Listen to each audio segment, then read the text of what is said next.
NZ linked to North Korea cyber attacks in report. North Korea may be using New Zealand as a virtual launching pad for cyber attacks around the world, a new report has suggested.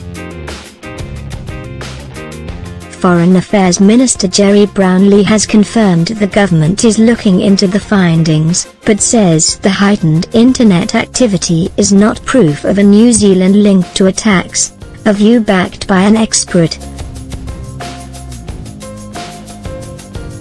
The revelation of New Zealand's potential role in North Korea's state-sponsored cyber attacks is in a report from threat intelligence firm Recorded Future, based on data from the insular country. The report says there was a near absence of malicious cyber activity from the North Korean mainland between April and July 2017. Indicating that most state-sponsored cyber attacks were likely being conducted from abroad.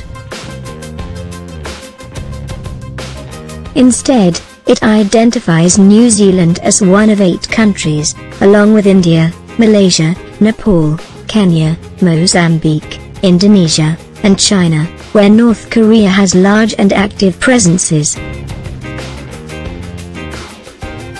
Our source revealed not only above-average levels of activity to and from these nations, but to many local resources, news outlets, and governments, which was uncharacteristic of North Korean activity in other nations.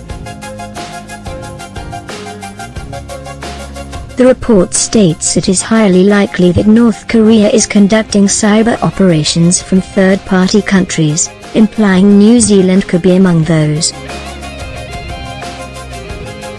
It says the finding is a significant operational weakness which could allow Western countries to place pressure on Kim's regime by limiting the freedom of North Korea's cyber teams.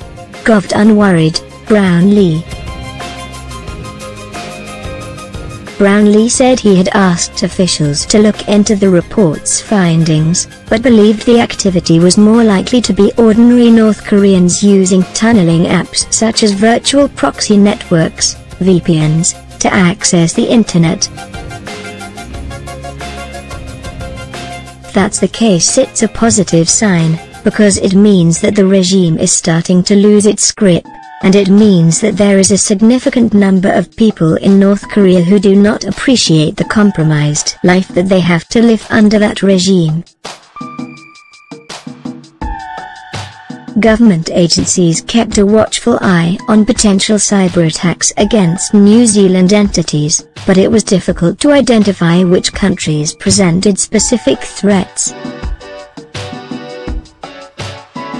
It's kind of pointless having a list of countries that you want to watch, because as this shows it can be coming from anywhere. Asked what work the government was doing to assess the credibility of the report, Brownlee responded, "We have a very efficient set of capabilities in New Zealand for dealing with this, and I'm not saying anything beyond that. As soon as we've got that information, we'll then know exactly what the nature of this activity is and we'll make appropriate decisions on what to do at that time." Van Jackson, a senior lecturer in international relations at Victoria University and Defence and Strategy Fellow at the Centre for Strategic Studies, cast similar doubt on the report's findings, saying while New Zealand may be a country from which North Koreans access the internet, it had been unjustly lumped in with countries like China involved in hacking. It's not quite so easy to prevent, when you have darknet actors sort of co-opting server space that just happens to be in New Zealand, and they don't exploit servers that are here on a continuing basis, they jump around from servers around the world that happen to be accessible. The overwhelming majority of tracerbacks, when you look at the origin of specific attacks, especially those distributed denial of service attacks. It comes from China. The idea that they'd be launching them from here would be extremely problematic because it would mean there are groups of North Korean hackers in here, and that's very unlikely, but there are entire units in China. While it was possible that North Korean hackers were leveraging New Zealand servers for their attacks, thanks in part to much of the country's telecommunications being supplied by China, Jackson said it was not accurate to characterize that as being an attack from New Zealand. It's not quite so easy to prevent when you have darknet actors sort of co-opting server space that just happens to be in New Zealand, and they don't exploit servers that are here on a continuing basis. They jump around from servers around the world that happen to be accessible. However, Jackson said the primary concern for New Zealand would be that of the report publicly associating it with North Korean cyber attacks, even though that was not borne out by the facts.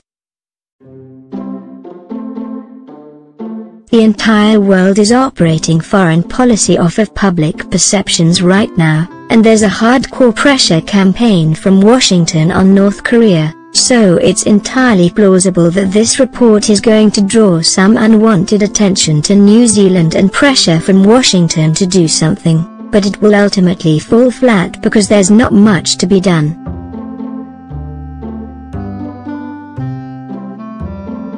Not disconnected from the world. The report also looks at the activities of the slim number of North Korea's senior leaders and ruling elite with direct access to the worldwide internet. Recorded Future says the data shows that North Korean leaders are not disconnected from the world and the consequences of their actions, with many similarities between their internet use and that of most Westerners. Our analysis demonstrates that the limited number of North Korean leaders and ruling elite with access to the internet are much more active and engaged in the world, popular culture, international news, and with contemporary services and technologies than many outside North Korea had previously thought. North Koreans spend much of their time online checking social media, searching the web and browsing e-commerce sites like Amazon and Alibaba, while Facebook is the most widely used social network.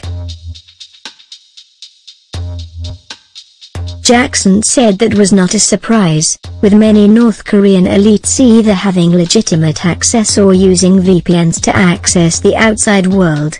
The Korea Watcher community was acutely aware that North Korea is far from isolated, economically and digitally. There's lots of interaction that happens with North Korea, it just pales in comparison to the frequency and depth in interaction that other countries engage in around the world.